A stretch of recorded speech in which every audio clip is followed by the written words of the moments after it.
కష్టపడే తత్వం ఉండాలి కానీ ఏదైనా సాధించొచ్చు. అవును నిజం. ఏ విజయమైనా సరే చిన్న స్థాయి నుంచే మొదలవుతుంది. ఇప్పుడు మీకు వాచ్మెన్గా పనిచేసిన స్థాయి నుంచి కోటీశ్వరుడైన ఓ సక్సెస్ఫుల్ వ్యాపారవేత్త ఇన్స్పైరింగ్ స్టోరీ చెబుతాను. దిగ్విజయ్ పాండే అనే యువకుడు 18 ఏళ్ల వయసులో ముంబై వచ్చాడు. ఇతనిది బీహార్లోని చంపారన్ అనే చిన్న పట్టణం. తల్లిదండ్రులకు ఆస్తులేమీ లేవు, చదివించే శక్తి కూడా లేదన్నాడు తండ్రి. తిండి అయితే పెట్టి పెద్ద చేశాను, ఎంతకంటే నా వల్ల కాదన్నాడు. ఇంటర్మీడియట్ వరకు చదువుకున్న దిగ్విజయ్ ముంబై వచ్చాడు. తన తండ్రి దగ్గర కొంత డబ్బును తీసుకుని వచ్చాడు. దిగ్విజయ్ తండ్రి కూడా 2005లో కష్టపడి అప్పు తెచ్చి 10,000 రూపాయలు ఇచ్చాడు. ఎందుకంటే ముంబైలో నెల రోజులైనా బ్రతకాలంటే ఆ మాత్రం కావాలి. ఆ డబ్బుతో వచ్చి తన స్నేహితుల గదిలో ఉన్నాడు దిగ్విజయ్. పని చూసుకోవడం మొదలు పెట్టాడు. కానీ తనకు నచ్చిన పని దొరకలేదు. చివరకు తెచ్చుకున్న 10,000 రూపాయలు అయిపోయాయి. ఇక ఏదో ఒక పని చేయాలి, లేదంటే మళ్ళీ తన సొంతూరికి వెళ్ళాలి. ఈ రెండు ఆప్షన్సే దిగ్విజయ్ ముందున్నాయి. కానీ ఇంటికి వెళ్ళడం ఇష్టం లేదు. ముంబైలోనే బ్రతకాలి, అది కూడా కారులో తిరగాలనేది దిగ్విజయ్ కల. ఇక చేతిలో డబ్బులు లేకపోవడంతో ఏ పని దొరికినా చేయాలనుకున్నాడు. చివరకు ఓ ధనవంతుల ఇంటి ముందు వాచ్మెన్ ఉద్యోగం దొరికింది. అయినా కూడా ఆ పని చేసేందుకు సిగ్గుపడలేదు దిగ్విజయ్. ఎందుకంటే ముందు డబ్బులు కావాలి, ముంబైలో బ్రతకాలి. కానీ అతను ఉద్యోగంలో చేరిన 4 రోజులకే భీకరంగా వరదలొచ్చాయి. ముంబై మొత్తం అతలాకుతలమైపోయింది.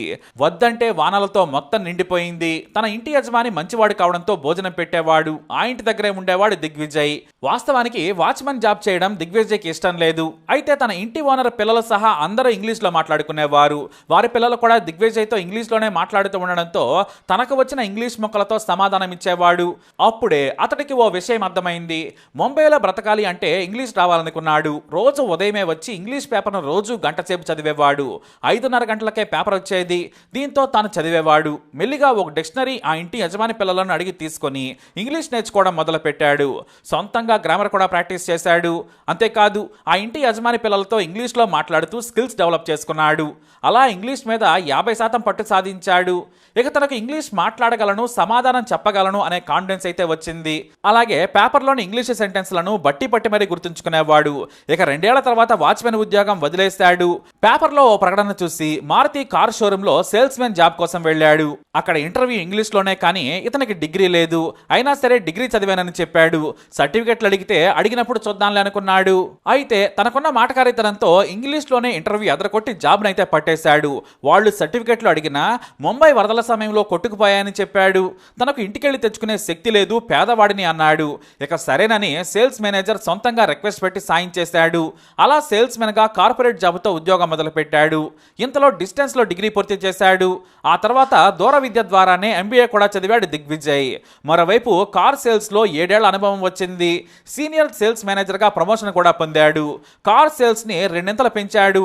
కస్టమర్ సర్వీస్ సాటిస్ఫాక్షన్ ఫీడ్బ్యాక్ లో 100కు 100% రేటింగ్ సాధించాడు. అలా ఆ ఆఫీస్ లో మరో లెవెల్ ఎక్కాడు. ఆ తర్వాత మెర్సిడెస్ బెంజ్ సేల్స్ హెడ్ కి పేపర్ లో రిక్వైర్మెంట్ నోటిఫికేషన్ చూసి అప్లై చేశాడు. ఫోన్ లోనే ఇంటర్వ్యూ జరిగింది. తర్వాత సెకండ్ రౌండ్ లో హెడ్ ఆఫీస్ కి ఇంటర్వ్యూకి రమ్మన్నారు. అక్కడ కూడా తన స్కిల్స్ తో ఉద్యోగం సంపాదించాడు. ఇక ట్రాక్ రికార్డు కూడా అద్భుతంగా ఉండడంతో ఏకంగా నెలకు 2.5 లక్షల జీతంతో జాబ్ ఇచ్చారు. ఇక 3వ ఏడాదే Mercedes Benz corporate sales head గా ప్రమోషన్ పొందాడు. అతని కొలీగ్స్ అంతా దేశంలోని ప్రఖ్యాత కాలేజీల్లో MBA చదివిన వారు. అయితే అప్పటికే అతనికి చదువు విలువ కూడా తెలిసింది. అందుకే దూర విద్య ద్వారా తన చదువును కొనసాగించాడు. అయితే దూర విద్యలో చదివి ఈ స్థాయిలోకి రావడం అంటే సామాన్య విషయం కాదు. ఎంతో కష్టపడ్డాడు. కస్టమర్లను సంతృప్తి పరిచేలా వారికి సేవలు అందించారు. మిడ్ నైట్ కాల్ చేసి కారుకు సమస్య వచ్చినా సరే తానున్నానంటూ వెళ్లిపోయేవాడు. అలా వాచ్మెన్ ఉద్యోగం నుంచి ఉన్నత స్థాయికి ఎదిగాడు. అయితే 2022 నాటికి స్టార్టప్ల హవా నడుస్తోంది. చిన్న చిన్న యాప్లు పెట్టి కోట్లు సంపాదిస్తున్నారు యువకులు. దీంతో తాను కూడా వ్యాపారం మొదలు పెట్టాలనుకున్నాడు. అప్పటికే కారు కొనుక్కోవాలన్న కోరిక తీరింది. తాను మొదట పనిచేసిన చోటే మారుతి కారు కొన్నాడు దిగ్విజయ్. ఇక వ్యాపారం చేసి తానే నలుగురికి ఉపాధి కల్పించాలనుకున్నాడు. అప్పుడే ముంబైలో కామన్ గా ఇబ్బంది ఎదుర్కొనే ఓ కష్టం అతనికి వ్యాపారం ఐడియాగా మారింది. అదేంటంటే ఈ ఉరుకా పెరుగుల జీవితంలో కూరగాయలు కోయడం వారికి ఇబ్బందిగా మారింది. ఇక కొత్తగా పెళ్లైన యువతలకు కూడా కూరగాయలు కోయడమే రావట్లేదు. నేర్చుకున్న సమయం ఉండేది కాదు. కూరగాయలు కొనడమే పెద్ద సమస్య, మళ్ళీ కోయడం ఇంకో పని. అందుకే తాను ఫ్రెష్ గా ఉండే కూరగాయలు కోసే వ్యాపారం మొదలు పెట్టాలనుకున్నాడు. ఏమాత్రం సిగ్గుపడకుండా ముందు తన ఫ్లాట్ లోనే కోసిన కూరగాయలను అమ్మేవాడు. ముందు తన ఫ్లాట్ కి అమ్మి ఆ తర్వాత తానే తన ఇంటికి వచ్చే పని మనిషితో కూరగాయలు కట్ చేయించి అదనంగా డబ్బులిచ్చి మెల్లిగా స్టార్ట్ చేశాడు. ఆ తర్వాత మరో 2 ఆడవాళ్లను పనిలోకి పెట్టుకున్నాడు. కూరగాయలు కడగడం ఒకరు, కట్ చేయడం మరొకరు, ప్యాకింగ్ చేయడం మరొకరు చేసేలా ఉద్యోగం ఇచ్చాడు. వారితో కాలనీలో కూరగాయలను అమ్మించేవాడు.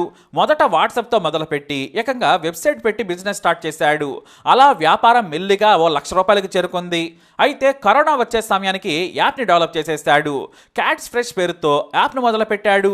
అప్పటికి దిగ్విజయ్ వయసు 34 ఏళ్ళు.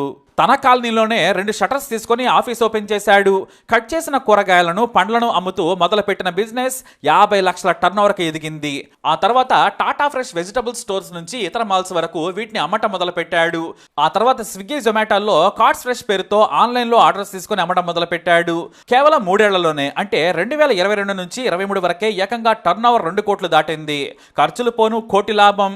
ఇప్పుడు ముంబై నుంచి తానే సహా ఇతర పెద్ద పట్టణాలకు విస్తరించాడు. వ్యాపారం 3 కోట్లకు చేరింది. ఆ తర్వాత ఇతర పట్టణాలకు విస్తరించే ఉద్దేశంలో ఉన్నాడు దిగ్విజయ్. టాటా లాంటి కంపెనీలే కాదు, రిలయన్స్ కూడా పెట్టుబడి పెడతామని వాటాలు అడుగుతున్నా కూడా ఇవ్వడం లేదు దిగ్విజయ్.